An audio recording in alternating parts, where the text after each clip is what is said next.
Most people don't think about trauma until the moment that they wish they had. And in that moment, an IFAK isn't just gear, it's the difference between panic and action.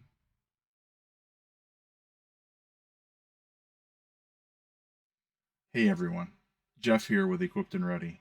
Today we're talking about something every vehicle, every range bag, and honestly every home should have: an individual first aid kit, or IFAK. IFAKs aren't about bumps and bruises. They're about stopping the clock when seconds matter. Massive bleeding, airway compromise, chest wounds. These are real emergencies that don't give you time to wait. For those of us 50 and up, response time matters even more. We can't afford to lose minutes, and neither can the people that we care about. An IFAK is not a boo boo kit. It's not band aids and neosporin. It's the gear that keeps someone alive long enough to reach real medical care. Tourniquets, pressure dressings, chest seals, gauze, gloves, trauma shears. A good IFAK isn't about brand names, it's about smart choices. Spend money where failure kills you. Tourniquets, chest seals. These need to work every time. Save money where failure doesn't. Gauze is gauze. Gloves are gloves. And shears are shears. Don't overpay for the packaging. Your IFAK should match your training. Carry what you know how to use. Train on what you carry. Confidence always beats clutter. Trauma doesn't care where you live, how old you are, or if you think it won't happen to you. Car accidents, chainsaw injuries, workplace accidents, or being the first person on scene when someone else is hurt. You don't rise to the occasion. You fall to your level of preparedness. An IFAK raises that level. Now, I carry my own IFAK every day. It's built for real world use, not Instagram. Your kit may look different, but the goal is the same: stop the bleed, protect the airway, and buy precious time. Let me walk you through what I personally carry and why. So, this is my IFAK. It velcros onto the front of my get home bag on this felt pad, velcro pad here, and it sticks on to the front and has a safety strap that goes up and hooks it up to my get home bag, like so. And then if I need it separate, I grab it, there's a handle on it, tear it off the pad, kick the get home bag out of the way, and here is the IFAK. So this is just a little cheap Temu bag that I think I paid around $4 for. I am not going to get into brands and where I bought everything that's inside of here, but the bag I think is really worth it. It was like $4, and I'm pretty satisfied with it. So let's get into it. So you open it up, flip it open. Here's what we got. We're going to start off with the very first thing. Inside this sandwich bag, I have a cat tourniquet and nitrile gloves. Not going to get into the brands and stuff like that. I will do a tourniquet test with several different tourniquets in the future. I'll let you know in advance before I do it, but I put them in the sandwich bag so that they don't get worn, especially the gloves. The older they get brittle. I just try to keep them out of the air and whatnot, keep them in a sandwich bag. Permanent markers, red and black. So you can write on the tourniquet the time that you apply it when you get to advanced medical care, like a hospital or even just the ambulance, paramedics, and EMTs when they show up. They want to know when you put it on. If you write on the time that you put it on, you don't have to worry about forgetting. You'd be amazed at how much your mind forgets during a traumatic event. And this is also to record any other vital information that you need to do while you're taking care of yourself or somebody else. Flashlight. Always good to have a flashlight in your trauma kit. This one is an Olight. It's a single AAA. I don't normally leave flashlights in my, batteries in my flashlights, because I don't like to risk the corrosion if they don't get used very often. I happen to use this flashlight kind of often. I know where it's at. I always get it. It's kind of my go-to flashlight. So I do leave batteries in this one. I do recommend that you keep your batteries separate. I keep most of my batteries separate in a Ziploc bag so that it doesn't cause corrosion inside the barrel of the flashlights. And I recommend you get on a rotation where you swap out the batteries about every 6 months, or a good way to remember is when you change the when you have a time change the batteries in a smoke detector. Change batteries in your flashlights too, so they always work when you need them. If you've seen any of my other videos, you know that I used to be an EMT. I've got a thing for trauma shears. This is a cheap pair. Works. These are like cents. If you buy them in bulk, you can get them for like pennies, literally less than $1. These will cut anything that the good ones will cut for the most part. The more you use them, the weaker these plastic handles get. They're pretty thin. These are what I call disposable or throwaway. They're good if you need to loan them out to somebody, especially in a emergent situation. If you've got multiple patients, somebody else needs a pair of scissors to cut something. These are the ones that you give away and loan out. Not bad quality though. They still will cut. And if you've seen my other video, you know that these are kind of my secondary pride and joy. These are the clones to my Leatherman Raptors. I keep a set of these in my IFAK. They look and feel so much like my Leathermans for pennies compared to the price of them.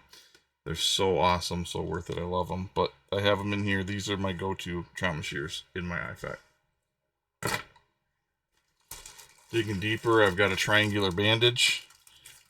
Good if you need to have a sling, have an arm injury, wrap it around your neck, hold your arm in a sling. Good for you or somebody else if you need it. And keep in mind, a lot of the stuff in my IFAK is because of experiences that I've had throughout my life, whether it be adult years, childhood, and things that I used the most often when I worked on the ambulance out of our jump kits. So I just kind of replicated them in my own kits. Going into this deeper, I have, again, because I'm accident prone in my personal life, I have a lot of excess of this non-adhesive foam wound dressing. I don't recommend you go out and buy this, but having it, this is a 4x4, I just figured I'd have it, I'd throw it in here. It's really nice to have something like this because it doesn't stick to the wound. It's much gentler on the patient when it comes time to change the dressing. It doesn't stick and rip off the skin and the scab. So good stuff. I just happen to have it. That's why it's in here. I don't necessarily recommend you go out and buy this stuff to put in your IFAK. Emergency blanket. If y'all watched my other videos, you know that I love emergency blankets. This one is a 84-inch by 52-inch emergency blanket. Good if you have a hypothermic patient or any other cold weather trauma of any sort. It's always good to have an emergency blanket. Going deeper into here, we have hemostatic gauze. This has a clotting agent in the gauze. It's I'd say it's like a almost like a oily consistency, and it helps the blood clot when you stuff this into an open wound. Example would be like a gunshot wound, other penetration wound. You stuff it down in there and it helps the blood clot and stop the bleeding a little bit quicker. Vented chest seal. These are expensive. These can get pretty pricey. They do have expiration dates on them. I recommend the vented because it lets the air out and doesn't let air in. So if you have an open chest wound with a lung puncture, you put this on the chest and it lets the air escape so it doesn't build up pressure in the chest cavity. I also don't recommend that you get something like this if you don't know how to use it. Just because you have it doesn't make you a pro. Roll of gauze. You could use this for all kinds of things. The obvious reason would be wrapping up an injury, a wound, an open wound. The other thing you can do is you can just leave it rolled up like a piece of gauze and stick it on a bad traumatic injury and wrap tape or Curlex around it or Coban and hold it down as a pressure dressing. So I have a ton of this stuff. So gauze is gauze. Remember, you don't necessarily, this is Cardinal Health. You don't have to buy a brand name. You can buy any roll of gauze. Good to have this stuff. Coban.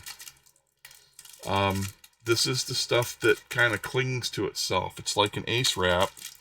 You wrap it around, and you can take it and wrap it around that gauze that you had there as a pressure dressing, and it sticks to itself, and it acts kind of like a tape. It's got the consistency of an elastic wrap, and like I said, it sticks to itself, but it's not sticky material. Good stuff. Same kind of stuff they use in the hospital. Medication. In this one, I write on the bottle, I reuse bottles. I've got 500 milligrams Tylenol, 200 milligrams of ibuprofen. I just throw some in here, and I actually have some antioxidant packets in here too. But I've got probably, I'd say, half a dozen to a dozen of each in here. Never know when you might need it. I do not recommend that you medicate other people. This is for my own usage. I would not automatically medicate somebody else.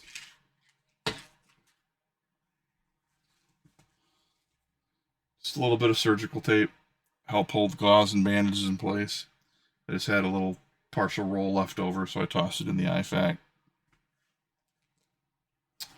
Duct tape, or in this case, this is Gorilla Tape.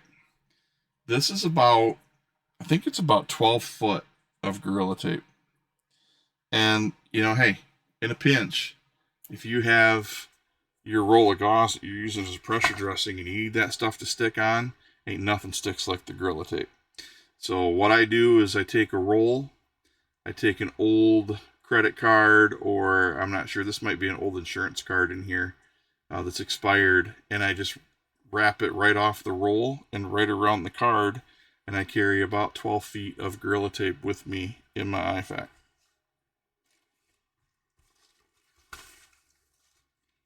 As you can see, I don't have a whole lot in here. Just have the type of stuff that I use regularly on the ambulance. In here, I have, I don't know, probably maybe a half a dozen of 2 different size Band-Aids. And I have a bunch of 4x4 gauze pads.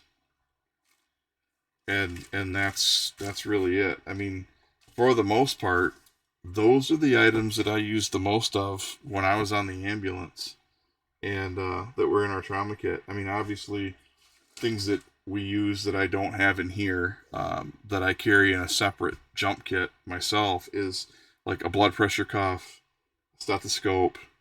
Can't really think of anything larger. Some C-collars and a BVM, bag valve mask. I believe in saving lives, but I don't believe in mouth-to-mouth to those other than my immediate family members. So I do carry around a bag valve mask for my usage if I were to encounter somebody other than a family member. But those are in a larger trauma kit. This is an IFAK. This is that individual first aid kit, and that's what I have in mind. If this video helped, hit the like button. Drop me a comment with what you carry in your IFAK, and subscribe for more real-world preparedness on a budget. Being equipped doesn't have to be expensive, just intentional. Stay safe out there, and stay equipped and ready. See you on the next one.